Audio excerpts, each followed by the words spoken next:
Ever cut someone off and never looked back? Right, I did, if so. At his MBA celebration, while the room was still warm with congratulatory speeches and the easy confidence that comes from a crowd who already knows which side of the family gets the microphone, my brother raised his glass,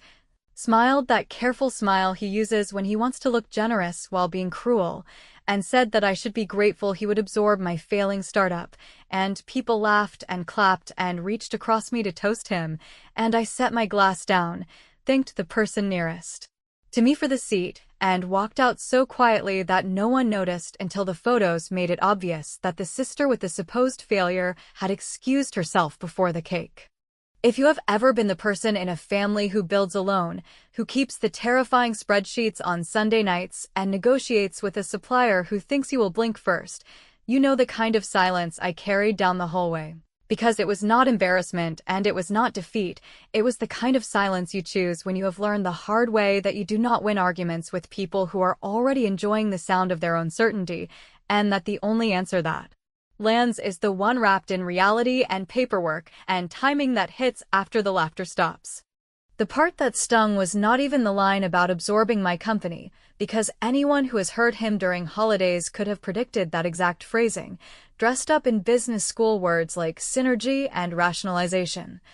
As if those words were a personality, what cut was the way my parents nodded along, the way my aunt leaned in and said that at least I would have stability now, and the way a family friend asked my partner, in a voice so soft he thought I would not hear it, whether I was ready to go work under my brother, because some people, especially creative types, just do better with supervision, and it is ridiculous how fast the little digs, the ones that pretend to be concerned, can strip your breath if you let them. I thought about all the different stages my so-called failure had lived through this past year, from payroll that made me stare at the ceiling to a messy customer loss that felt like a gut punch, to the quiet wins I never announced because in my family any hint of progress draws a committee of advisors who have never read a contract in full, yet love to say what a smart move would look like. I remembered the lease negotiation where the landlord's attorney underestimated me so thoroughly that he left a clause on the table that a more careful person would have swept away, and I remembered the afternoon I signed paperwork not as a desperate tenant, but as the manager of a small holding company that, through a clean chain of entities and a polite smile, held something more interesting than a monthly rent bill. When I reached the coat check and the staff recognized me, not with the cringing pity people reserve for the family screw-up, but with the brisk professional nod they give the person who actually deals with invoices,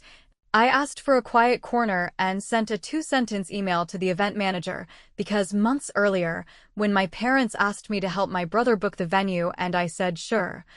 I inserted a simple sponsorship credit from my company to cover a portion of the room minimum with a clause that allowed reassignment at my discretion if the host changed the nature of the event or publicly disparaged the sponsor, and it turns out that when the host announces into a microphone that the sponsor's business is a failure, that qualifies. So I reassigned the entire tab, the overage fee, and the late-night service extension to my brother's personal card on file, which he had provided proudly because he wanted the points, and I removed my company's name from the program before the slideshow ran. This was not about money, although the final total would have made me blink a few months ago. This was about refusing to let them turn my work into a punchline subsidized by my own balance sheet. And if that reads as petty to anyone who has never been the family's designated cautionary tale, fine, they can label it however helps them sleep, because I have learned that the small, precise moves matter. The ones that do not announce themselves as revenge, but feel like balance returning to a room where no one asked whether the joke had a target who was paying for their laughter. On the ride home, my partner tried to reassure me, and I told him I did not need reassurance. I needed space to let the calendar do what it does, because I knew the next morning would bring a wave of calls framed as concern, invitations to talk about a plan, suggestions that I hand off the hard parts to someone with a shiny new diploma, and I would listen and nod and schedule a meeting in the same building they assumed I rented, in the conference room they had walked through a dozen times, without asking who signs the renewals, and while they were busy drafting offers to save me from myself, they would learn that the only thing I needed from them was to keep underestimating me for one more day, because when they tried to step in, they were going to trip over something they had never once thought to look down and see. By the time the sun made it past breakfast and the congratulatory posts had collected their predictable little hearts and handshakes, my phone started its parade of concern that never sounds like concern unless you have never heard it before. With my mother opening in that practiced voice that has carried a lifetime of announcements about who is thriving and who is learning lessons, saying that it would be wise to let Evan help since school had given him structure and contacts I simply did not have, and my father following with a longer explanation about timing and optics and how families present a united front when someone has momentum, and then my aunt circling in with the sweetest poison of all, telling me that it takes strength to step back and let a natural leader take over. And I said very little other than that I appreciated the thought and that we could talk tomorrow morning at the office, because I had a meeting block open and it would be easier to walk through real numbers in person rather than try to hash it out over a chorus of speakerphones and side comments that would pretend to be jokes while asking me to give up the keys. Evan waited until late morning to call because he loves the dramatic entrance, and he launched straight into it without asking how I was or whether his cute little speech had actually cost anyone anything, explaining that he and a couple of classmates had sketched a rescue plan on a napkin after the party, which should have been my first clue that it was mostly performance, and that the headline was simple: I would hand off core operations to him. He would roll my team into a new division under his rate card, and in return he would keep me on as a creative advisor with a small stipend so I could do what I do best without the burden of leadership, and I told him I admired the way school had taught him to say gutting in such clean language, and that if he wanted to present something respectful, he could print what he had, bring it to a meeting tomorrow, and we would evaluate the realities side by side: contractor obligations, supplier timelines, receivable aging, all the parts that never make it into a toast, but still have to be paid. While he talked about efficiencies and the virtue of decisive moves, I opened my laptop and sent 3 messages that looked boring to anyone who has never been burned by charming people with big ideas. First, to my lawyer, asking her to bring the updated non-disparagement addendum we had drafted last quarter after a vendor tried to win a discount by trashing us to a client. Second, to the property manager to confirm the large conference room for the full morning block along with visitor badges that required signatures on the updated confidentiality sheet. And third, to our lead engineer to shift tomorrow's stand-up by 2 hours and to archive a workspace that Evan would clearly try to raid. Because there is nothing quite as satisfying as watching a would-be savior discover that access is a privilege and not a birthright. My mother called again after lunch, this time softening her tone and telling me that no one was trying to take anything from me, that the family only wanted to prevent a mess, that everyone had noticed how tired I looked the past few months and how nice it would be to rest, and I told her that I agreed completely about avoiding a mess, which is why we should all meet in one place with paper, calculators,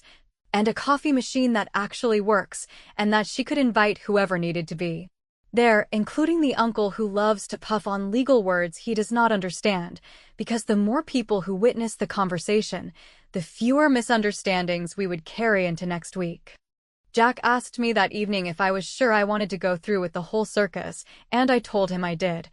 Not because I needed their permission or acceptance, but because there is a particular kind of quiet you only earn when the loudest people finally run into a wall they cannot name, and that wall is best built out of their own assumptions, their signatures, and the rules they love to cite when those rules benefit them. So we packed a neat folder, ate dinner, and let the evening go without replaying the party or rehearsing the lines I might deliver, because the plan did not require speeches, it required patience. Before I went to sleep, I drafted one more email, this one to Evan, confirming tomorrow's agenda in plain language that did not invite debate, listing the items in the order they would occur. First, the review of financial statements, then the presentation of his proposed structure, then the discussion of obligations and outstanding liabilities, followed by signatures on the meeting's confidentiality and non-disparagement forms, which were required for any participant who had publicly criticized the company or its leadership in the previous 30 days, and I added a simple note that the requirement existed to protect relationships with partners who valued professionalism, and that compliance would be necessary for entrance to the room. He replied with a thumbs-up icon and a sentence about bringing a fresh vision, and I closed the laptop feeling that familiar calm I get when the paperwork is aligned and the door is locked. Morning came with a brief drizzle that cleaned the sidewalks and a string of confirmation texts from relatives who had scrambled babysitters and rearranged Pilates because saving me apparently counted as community service. And as I walked into the lobby and the security guard nodded and printed the stack of visitor badges I had requested, I could hear Evan's voice before I saw him, telling our father that some people just need structure and that he would be kind about it. And then the elevator. Doors opened and the whole caravan stepped out in their confident little cluster, and while they adjusted their jackets and prepared their lines, the front desk slid a clipboard toward them with the standard forms. And one by one they signed the confidentiality acknowledgement and the non-disparagement attestation that referenced any remarks made in a public setting within the past month, which meant that when we finally sat down, every person who had laughed at the line about absorbing my failure had already agreed, in writing, to stop performing for the crowd and start speaking like adults, and I will admit the quiet that followed the last signature was the first real gift I had received from my family in a long time. They filed into the conference room with the sort of confidence that grows in rooms where people have not yet been asked to back their certainty with signatures. And while the receptionist finished collecting the last of the non-disparagement forms and slid the copies across the table, Evan took the head chair without looking at me, announced that he would keep this efficient because he had another commitment at noon, and launched into a neat little speech about consolidation, eliminating redundancies, and restoring focus under a single vision that, coincidentally, looked a lot like him. He placed a trimmed deck on the table that smelled of classroom air, talked about thought leadership and personal brand alignment, and offered me a role he described as protective, which apparently meant he would keep me in the mix as a friendly face while he replatformed, refactored, and, in his words, sanded down the rough edges that were scaring serious money, then named a buyout figure that would have barely covered last quarter's tooling upgrade, and when I asked him to show where he had accounted for existing service obligations and prepaid credits owed to customers who had paused but not canceled, he waved at a slide labeled contingencies and said the exact words that always follow a lowball, which were that it would all come out in the wash. I told him that if he wanted to carry authority into operations, he could begin by taking responsibility for the outstanding vendor invoices that had matured in the last 2 weeks, and I pushed forward a small stack stamped received that included hosting, fulfillment, and a specialized contractor who does the one thing our competitors always mess up, and he glanced at our father, who encouraged him to stay big picture, and my aunt cut in to ask whether we could please keep emotions out of it, because this was a business discussion, and I nodded and said I agreed completely, which is why numbers belong on the table where everyone can see them instead of as a footnote inside a pitch for control. When Evan switched to the talking points about my supposed fatigue and how leadership is a relay rather than a sprint, I asked him to open his laptop and attempt the simplest practical action, which was to log into the shared project workspace he had accessed as a guest last winter, and when he discovered that the workspace had been archived and replaced with a structure that required credentialed access tied to updated agreements, he smiled like a man who believes obstacles are tests of charisma and asked me to provide temporary admin rights, and I said that anyone who wanted to view internal data had already signed the documents in front of them, and that elevated access could only be granted after we confirmed compliance with every clause, including public remarks within the last 30 days. So if he wished to proceed, he could initial the last page where those remarks are acknowledged and retracted. He pretended not to hear and moved to the page in his deck where he explained how he would restructure our client tiers, and I asked whether he had read the exclusivity carve-outs buried in 2 of our anchor contracts, because those carve-outs punish unilateral platform shifts with liquidated damages that would wipe out his first year of profit on paper, and he said those details could be negotiated later, which told me all I needed to know about his appetite for actual work, and I let the Silence stretched until even the uncle who quotes television lawyers started to understand that negotiation is not a synonym for magic. I then raised the subject that everyone at the table always treats like a boring footnote until it knocks on the door, which was the assignment and subletting language in the lease, the one that requires both landlord consent and,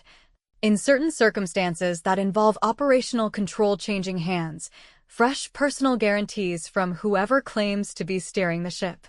And I proposed we handle it properly by asking the property manager to stop by for a quick compliance check so that no one accidentally triggers penalties in their enthusiasm to save me from myself, and Evan gave a little laugh that he uses when he wants the room to join him, saying that administrative housekeeping could be handled after we signed his term sheet. And I replied that housekeeping is exactly what keeps roofs from falling in. He pushed a document toward me and said it was a simple non-binding outline to capture intent, and I pushed back a one-page acknowledgement that any discussion today was exploratory pending verification of obligations, consents, and transfer conditions.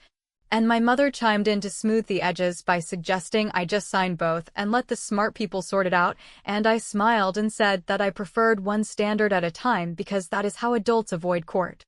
I glanced at the clock, not to rush anyone but to keep rhythm with the calendar I had already set in motion, and said that since we all valued transparency,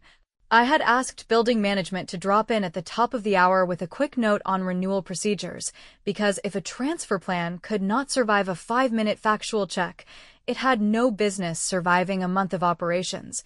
And my father sighed like he does when I insist on treating paperwork as if it matters, and my aunt whispered something about drama, and Evan leaned back with a smirk that said he would indulge my little tour of bureaucracy.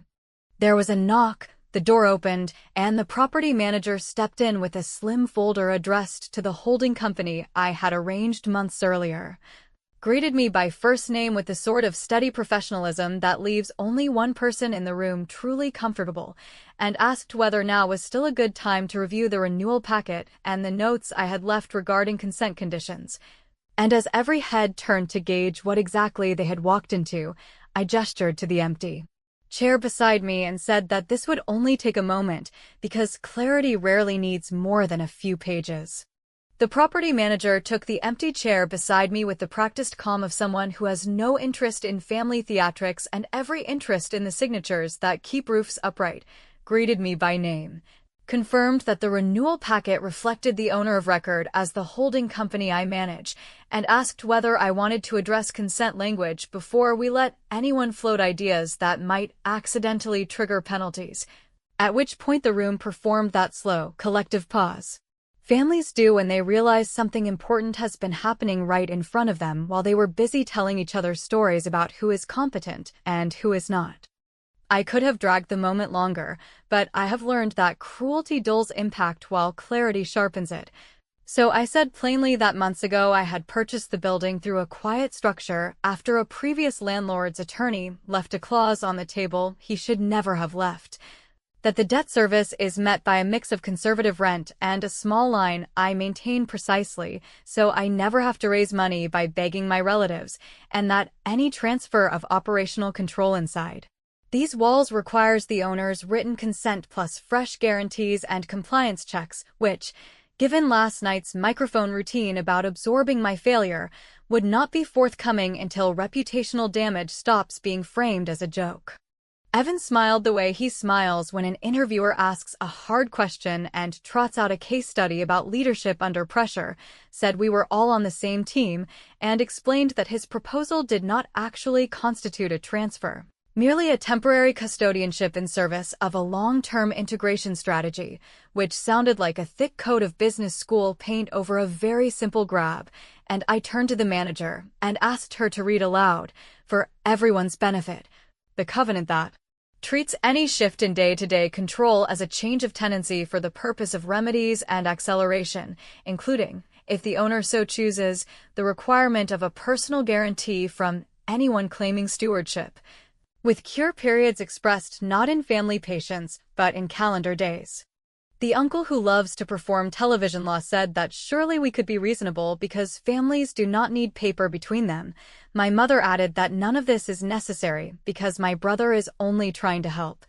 And my father shot me a glance that once meant be nice and now meant stop embarrassing us, and I replied that reason is exactly what paper makes possible, that my company had already borne the cost of his public gag,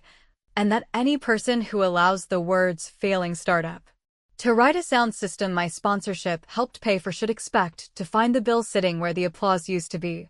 Which is why the event tab from last night had been reassigned pursuant to the disparagement clause Evan signed when he provided his card for incidentals, a clause I drafted months ago because I am tired of underwriting insults. Evan straightened, said this was beneath me, said the grown-up thing would be to wrap this up and let him get back to work, and I told him that grown-up work looks like reading the stack in front of him before speaking. Because the first document is a simple acknowledgement that he retracts any public criticism of the company and agrees not to posture as a rescuer in any forum without approval. The second is a visitor policy which converts his access to escorted status until we conclude review. And the third is a notice that any outreach to our vendors, clients, or staff undertaken under the banner of integration without written consent will be treated as interference, which carries the sort of consequences that do not care how many likes an announcement earns. My aunt tried a different angle, asking whether I was really willing to place business above family, and I said that for years I placed family above business, which is exactly how I became the person who paid for parties I did not enjoy and absorbed lectures I did not need. So today I am placing clarity above noise and consequences above charm. And if anyone at this table would like to step into the role of the person who guarantees rent, meets code inspections, and listens to the lonely hum of a server rack after midnight, I will happily slide the renewal across to them and watch them try to make the numbers hum. The manager, who had been quiet in the way people are quiet when they are waiting for talking to stop so work can resume, tapped a page and said that, as a reminder, the building reserves preferential terms for tenants in good standing and revises rates upward when behavior introduces reputational risk, and that while she could not speak to family matters, she could confirm that the owner had already requested a compliance note be attached to any future event bookings to flag hosts who disparage other tenants, which meant the next time someone tried to make a joke on a stage inside these walls, they would be paying a premium for the privilege. Evan reached for the pen with a look that said he would sign the paper and spin the story later, then stopped, asked whether any of this would change if we reframed our move as a partnership rather than a takeover. And I answered that partnerships begin with apologies and continue with proof of funds, security against obligations, and a public correction that treats last night's line not as teasing, but as a mistake he can own. After which we could discuss the one arrangement I would even consider, which is a limited pilot under my terms that he can earn by doing unglamorous work without a microphone for longer than a weekend. He laughed, asked what happens if he simply refuses and takes his generous offer elsewhere while telling the world he tried, and I told him we could let the building answer that question more efficiently than I ever could. Because if he chose refusal, the manager had a final envelope to deliver, one that changed how his team moves within these halls until the owner is satisfied that the risk has been lowered to acceptable levels. And as she slid the sealed notice across the table and Evan held it without opening it, the room fell into that heavy quiet families only reach when the story they like about themselves is finally outnumbered by the facts, and I said we could all take a short break before the next agenda item, because the simplest choices usually look complicated right before someone makes them. When we came back from the short break that felt less like a pause and more like a reckoning catching its breath, Evan finally slit the envelope with the careful boredom of a man who expects bureaucracy to bow once it recognizes the last name on the badge, only to find a crisp notice that converted his building access to escorted status for any non-public areas effective immediately, that placed a temporary hold on event bookings under his name pending an owner review of conduct and risk, and that required a formal retraction addressed to the same audience that heard his line about absorbing my failure before any privileges could be reconsidered, and while he read, trying to decide whether to be outraged or amused, the property manager quietly explained that the measures were standard for reputational risk mitigation and had nothing to do with family, everything to do with compliance, and would apply equally to anyone who used the building systems to posture at someone else's expense. which was the kind of neutral sentence that lands like a gavel because it does not need volume to carry weight.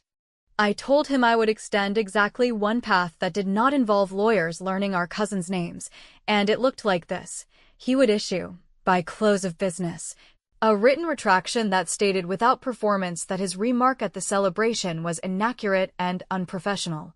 He would accept a limited pilot under my terms that put him in charge of one unglamorous segment of operations that no one sees on social media, but every client feels when it fails. He would agree to a short non-interference covenant that barred him from pitching integrations to my clients or staff without written approval, and he would fund, in lieu of penalties,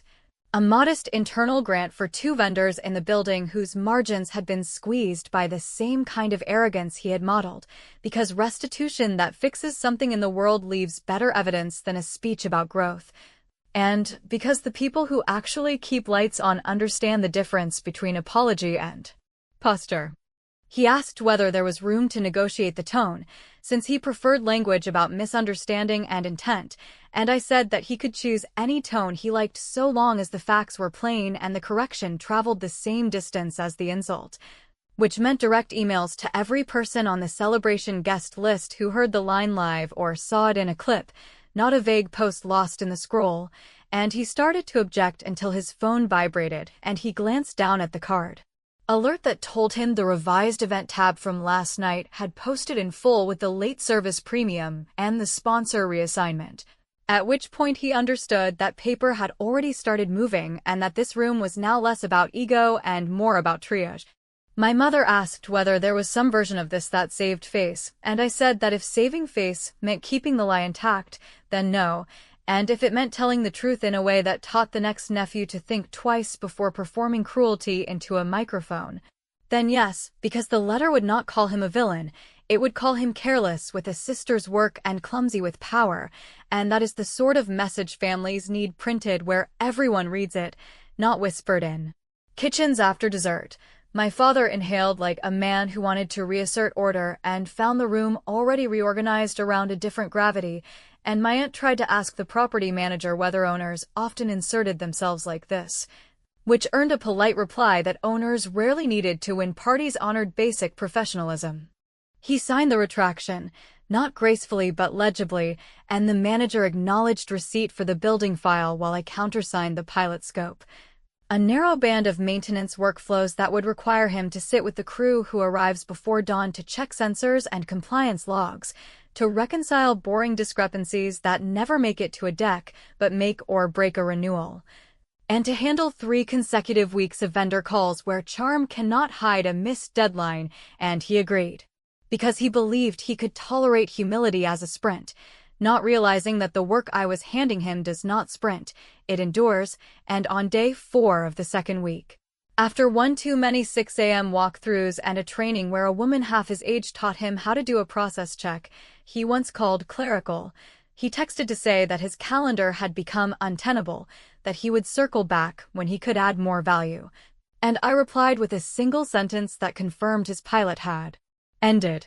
for non-performance and that all prior protections remained in place.